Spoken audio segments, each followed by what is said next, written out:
labada arday ee walaalaha ee deegaanada hoos yimaada gobolada Sanaag iyo Saraar gudidan oo ka kooban xubno ka tirsan madax dhaqameedka gobolada Murujeex Sool Sanaag iyo waxgarad kale intii aanay gudidan u ama bixin deegaanada labada arday waxay kuna xog waraysi la yeesheen wafdi ka socota xukuumadda Somaliland ee gobolka Saraar u jooga xalinta shaqadii dhawaan dhexmartay labada arday gudidan oo ka shaqeyn doonta isu soo dhaweynta iyo walaaleynta labada arday soo xuli doona xubno matali doona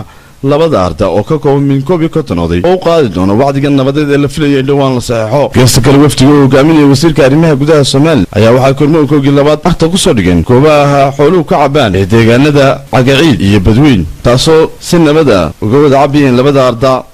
guusha u weyn waxa weey mar hadii darka laga wada cabo waynu habsaanay waxa la sheegay 2500 halaad baa ka cabay halka saaka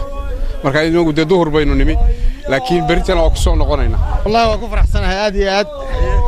waa aragtay xoolaha nimcadeeda iyo raga shaqeynaya wax loo dhigaana ma jiraan wax lagu ilaahay loogu mahadnaqo